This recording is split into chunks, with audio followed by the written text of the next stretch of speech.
اعوذ باللہ من الشیطان الرجیم بسم اللہ الرحمن الرحیم صلی اللہ علی حبیبہ محمد وآلہ وسلم بسم اللہ الرحمن الرحیم صلی اللہ علی حبیبہ محمد وآلہ وسلم۔ یہ بیان اور یہ بات غوث پاک حضرت شیخ سید عبدالقادر جیلانی رحمۃ اللہ علیہ کے حوالے سے کہ مجاہدہ اور مشاہدہ، محنت اور مشقت یہ بزرگان دین کا شیوا رہا۔ آپ دیکھیے کہ غوث پاک 40 سال تک عشاء کے وضو سے فجر کی نماز پڑھا کرتے تھے، یعنی اس کا مطلب ہے کہ آپ 40 سال تک رات کو سوئے نہیں اور عبادت میں مشغول رہے۔ آپ سرکار نے فرمایا کہ میں 15 سال تک ایک رات میں پورا قرآن پاک پڑھا کرتا۔ ایک رات میں سیڑھی پر چڑھ رہا تھا کہ میرے نفس نے مجھ سے سوال کیا، کاش تو ایک گھڑی سو جائے، پھر تھوڑی دیر بعد اٹھ کر عبادت کر لے۔ تو سرکار پاک فرماتے ہیں کہ مجھے فوراً خطرے کا احساس ہوا کہ یہ میرے نفس کا فریب ہے، وہ مجھے آرام کے بہانے سلانا چاہتا ہے، اور میں اپنے نفس کو سزا دینے کے لیے ایک ٹانگ پر کھڑے ہو کر قرآن پاک پڑھنا شروع کر دیا اور اسی طرح قرآن پاک ختم کیا۔ غوث پاک کی خدمت کرنے کے لیے شیخ ابو محمد عبداللہ 40 سال رہے۔ شیخ ابو محمد عبداللہ غوث پاک کی خدمت کرنے کے لیے 40 سال ساتھ رہے۔ آپ فرماتے ہیں کہ آپ رات کے وقت اول حصے میں نماز پڑھتے، درمیانی حصے میں ذکر کرتے اور تیسرے حصے میں ایک پاؤں پر کھڑے ہو کر قرآن پاک کی تلاوت فرماتے، پھر ایک طویل سجدہ ادا کرتے، چہرہ مبارک زمین پر ملتے اور گریہ زاری کر کے دعائیں مانگتے۔ صبح آپ کے رخ تابناک پر ایسا نور ہوتا کہ دیکھنے والی آنکھیں خیرہ ہو کر رہ جاتی۔ یہ تھے انداز غوث پاک کے۔ شیخ عبدالقادر جیلانی رحمۃ اللہ علیہ فرماتے ہیں کہ شیطان جتنا میں محنت کرتا، جتنا نفس کشی کرتا، شیطان اتنی ہی شدت سے میرے پیچھے لگا رہتا۔ شیطان مکر و فریب کے بے شمار طریقے اختیار کرتا۔ آپ فرماتے ہیں کہ شیاطین ہیبت ناک صورتوں میں مسلح ہو کر قطار در قطار میرے سامنے آتے اور مجھ پر آگ پھینکتے۔ پھر آپ اللہ کی پناہ مانگتے، اللہ کے فضل سے آپ کی آگ جو ہے وہ بجھ جاتی۔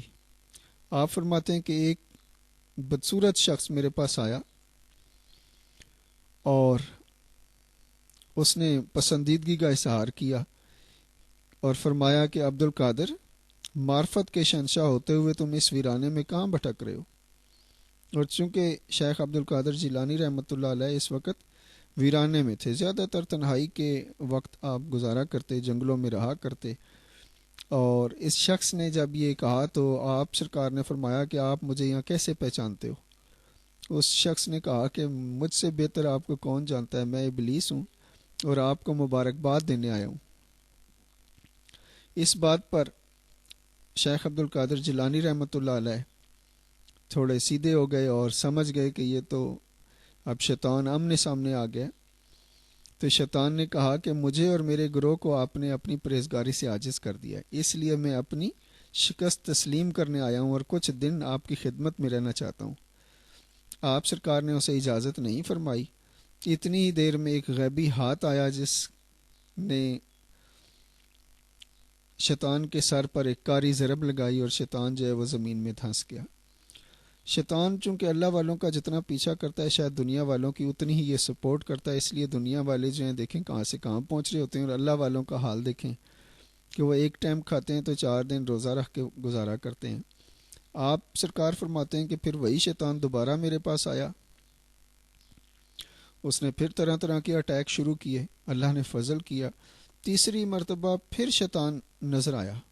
اب وہ دور بیٹھا ہوا اپنے سر پہ مٹی ڈال رہا ہے، یعنی خاک ڈال رہا ہے،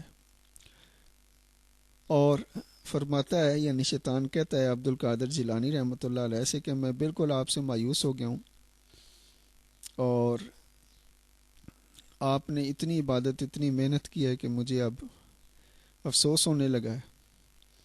لیکن ان باتوں کے درمیان بھی اس نے بہت سے جال پھیلانے کی کوشش کی۔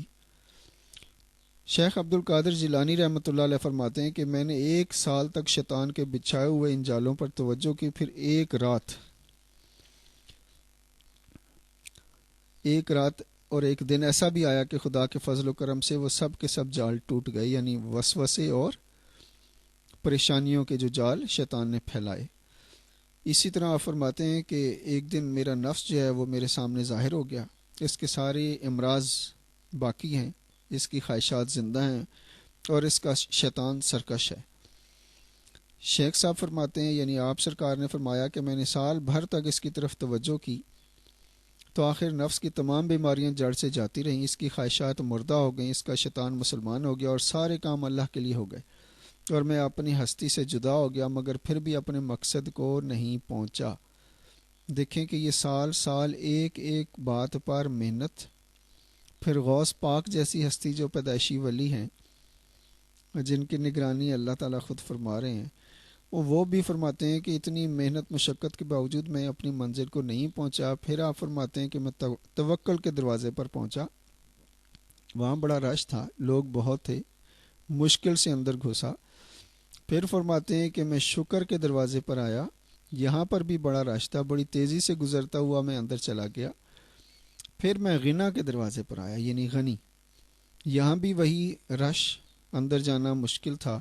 پھر مشاہدے کے دروازے پر آیا، یہاں پہ بھی بڑا رش تھا، بڑی مشکل سے رستہ ملا۔ پھر آپ فرماتے ہیں کہ آخر میں فقر کے دروازے پر میں آیا تو اسے خالی پایا، میں نے اس میں بڑی آسانی کے ساتھ داخل ہو گیا۔ پھر جب اندر پہنچا تو وہاں وہ ساری چیزیں موجود تھیں جنہیں میں چھوڑ کر یہاں پہنچا تھا، یعنی یہاں مجھے ایک بہت بڑے خزانے کی فتوحات میسر آئیں، روحانی عزت، حقیقی غنا اور سچی آزادی ملی یہاں آ کر میں نے اپنی زیست کو مٹا دیا، یعنی زندگی کو ختم کر دیا، اپنے اوصاف کو چھوڑ دیا، جس سے میری ہستی میں ایک دوسری حالت پیدا ہو گئی۔